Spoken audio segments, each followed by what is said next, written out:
밝혀집니다.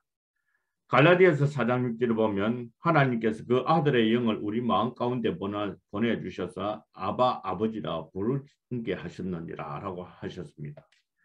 이런 성령의 인침을 받게 되어지면 우리 하나님의 택한 백성이 되어지는 겁니다.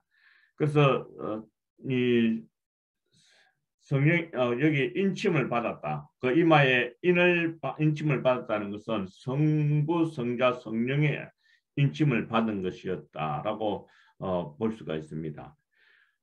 입맞은 자의 총수는 14만 4천이라고 얘기를 하고 있습니다. 잘못된 해석들을 보면 문자적으로 해석하는데 역자적인 해석을 하는 분들이 있는데 이런 분들의 주장은 어떤 것이냐면 구원 얻을 자의 수가 실제로 14만 4천밖에 안 된다는 해석입니다. 잘못된 해석이죠. 또 어떤 분들은 유대인들 가운데 구원받는 숫자라고 그렇게 해석하는 경우도 있습니다. 그러나 이제 요한계시록 7장 4절에서 14만 4천은 본래 이제 유대인들이 구원수고 요한계시록 7장 9절에서 나타나는 사람들의 숫자는 이방인의 구원수라고 구원받는 수다라고 그렇게 생각하고 해석하는 경우가 있는데 잘못된 겁니다. 요한계시록 7장 4절에 14만 4천은 요한계시록 7장 9절에 이루실 수 없는 큰 무리와 같은 그런 표현이라고도 할 수 있습니다. 참된 해석은 뭐냐면 영적인 이스라엘의 총 숫자를 의미합니다. 만약에 이 숫자가 유대인들이 구원받을 숫자라고 할 것 같으면 단 지파도 빠져있고 에브라임 지파도 빠져있는 것에 대하여서 설명을 할 수가 없습니다. 아마 사도 요한이 보여주신 대로 기록했다고 할 것 같으면 그것은 천지 창조 이후로 예수 그리스도 안에서 구원받기로 예정된 총수일 겁니다. 이것은 하나님의 수 또는 신실한 구약교회 이스라엘의 수 또 신약교회의 수와 관계되어지는 수입니다. 그래서 상징적인 숫자이지만은 이 총수 이스라엘 하나님의 구약과 신약의 총 구원받는 구원의 숫자라 그렇게 볼 수가 있습니다. 입맞은 자들의 특징을 보면 첫 번째로 보면 능히 셀 수 없는 큰 무리가 있었다라고 얘기합니다. 7장 9절에 보면 각 나라와 족속과 백성과 방언에서 아무라도 능히 셀 수 없는 큰 무리라고 얘기했는데 이는 영원히 어떤 자라도 그 수를 셀 수 없을 만큼의 많은 수의 무리입니다. 이건 구원받은 자들의 총수라고 말을 할 수가 있습니다. 그들은 흰옷을 입고 있었는데 7장 17절에 보면 흰옷을 입은 자들이라고 얘기하면서 14절에는 그 하늘의 장로가 이제 답을 하기를 어린 양의 피에 그 옷을 씻어 쉬게 하였다라고 얘기하고 있습니다. 이런 걸 보면 그들은 사제 은총을 입은 자들이라 그렇게 볼 수가 있습니다. 어린 양의 피에 이제 그 옷을 씻어서 용서받은 하나님의 백성이 되어졌다는 것을 의미하는 말이지요. 그 다음에 손에 종려가지를 들고 있다라고 했는데 이 종려나무는 성류와 기쁨과 찬송의 상징입니다. 그래서 우리 예수님께서 낙이 타고 입성하실 때도 종려나무 가지를 들고 따르는 무리들의 옹의를 받은 적이 있습니다. 여기서 성류의 기쁨을 표현하는 모습은 그들이 승리자라 하는 것들을 보여주는 말입니다. 그러면 그들은 무엇에서 이긴 자들이냐면 죄를 이긴 자들이고 그리고 세상을 이긴 자들이고 마귀를 이긴 자들이고 사망을 이긴 자들입니다. 그리고 여기 이 사람들은 하나님의 보좌 앞에 능히 셀 수 없는 그런 무리라 그렇게 얘기를 하고 있습니다. 7장 9절에 그 같은 말씀을 하고 있는데 우리 요한계시록 6장 17절을 보면 불신자들의 모습에 대한 얘기를 하면서 그들은 진노의 큰 날에 이르렀으니 누가 능히 하나님 앞에 설 수 있겠느냐라고 성경은 이야기를 하고 있습니다. 멸망받을 땅의 임금들, 건세자들이 있고 왕족들, 장군들, 부자들, 강한 자들 뭐 이런 자들이 바로 이 하나님 앞에는 도저히 설 수가 없어서 차라리 산과 바위에게 명령해 가지고 자기들을 덮어 주기를, 압살 당하더라도 그 앞에 서기가 두렵다라고 했는데, 여기 보여지는 이 14만 4천 인구는 하나님 앞에 능히 설 수 있다, 아주 담대히 설 수 있다, 떳떳하게 설 수 있다 하는 이런 표현입니다. 이 놀라운 표현이지 않습니까? 저들이 이제 새 예루살렘에 도착했을 때 첫 번째 고백의 함성이 예수 그리스도의 구원입니다. 큰 소리를 구원을 고백하고 있는데, 큰 소리로 외쳐 가로되 구원하심이 보좌에 앉으신 우리 하나님과 어린 양에게 있도다, 그렇게 찬양하고 있습니다. 사실 저는 이 찬송 부를 때마다 감격해집니다. 구원하심이 보좌에 앉으신 우리 하나님과 어린 양께 있도다 할 때 참 감격스럽지요. 큰 소리로 구원을 고백하는 자들입니다. 아마 이들은 바로 이 시온산에 서서 이렇게 이 찬송을 부르게 될 겁니다.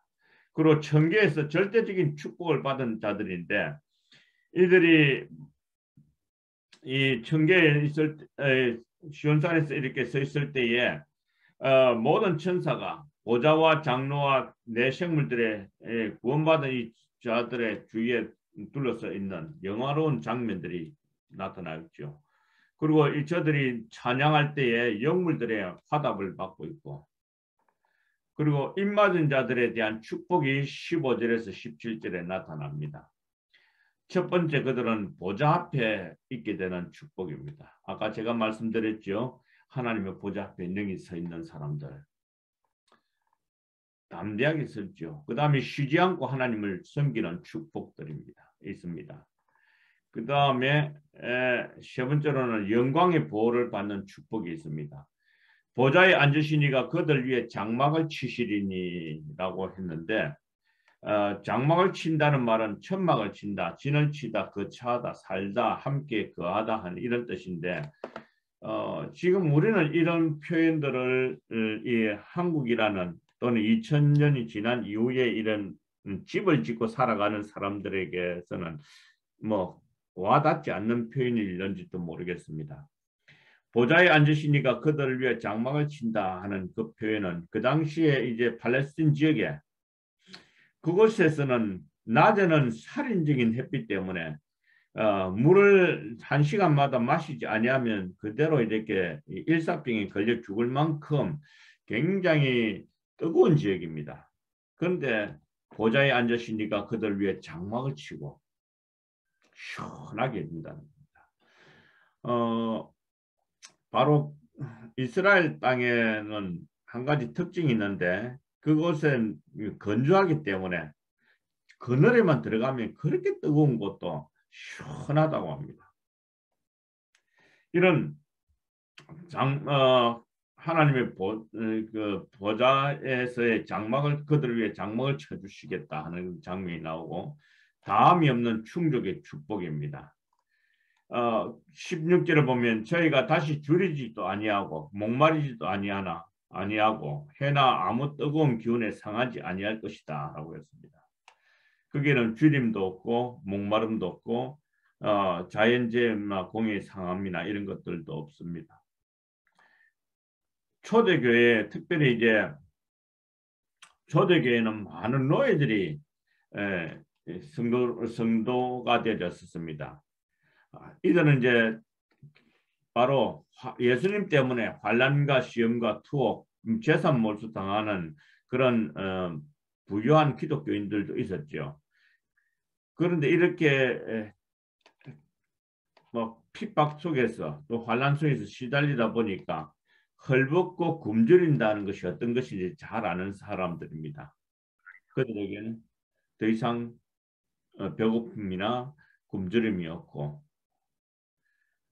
목마른 것이 없다 하는 것을 설명을 해주고 있습니다. 사실 천국은 저들에게 있어서 이 노예들이나 이 배고픔이라든지 목마름이라든지 이렇게 그 고역이라든지 채찍이라든지 확대를 받아보았던 사람들에게 있어서 천국이라는 건 어떤 것일까? 주림도 없고 목마름도 없고 고역에서 자유하고 그 죽음의 환경에서 해방된 세계라고 하는 예수님의 약속이 있는 그곳, 그것이 천국이지 않겠습니까? 가난한 사람들에게 사실 먹을 것을 조금 먹을 것을 가지고 풍족하게 배고픈 것들만 벗어나면 좋겠다라고 하는 분들을 종종 제가 선교 현장에서 체험해 봅니다. 신앙을 갖게 하기에는 먼저 그들에게 필요를 채워줘야 되겠다 하는 생각도 해봅니다. 다섯 번째 보면 어린 양이 목자가 되어지는 축복에 대하여서 얘기를 해주고 있습니다. 그리고 모든 비윤에서 해방되어지는 그런 축복입니다. 요한계시록 7장 17절 하반절에 보면 하나님께서 저희의 눈에서 모든 눈물을 씻어 주실 것이다 라고 하셨습니다. 그리고 그 이름이 생명책에 기록되어지는 축복이 있습니다. 요한계시록 13장 8절을 보면 죽임을 당한 어린 양의 생명책에 장세 이후로 농명된 자들이라 그렇게 표현하고 있습니다. 그리고 저들은 예수의 계명과 증거를 갖고 있는 그런 축복을 가지고 있습니다. 무엇보다도 그들은 666을 받지 아니한 축복입니다. 그리고 열린 문으로 들어가는 이런 축복을 가진 자들이라 그렇게 볼 수가 있습니다. 너무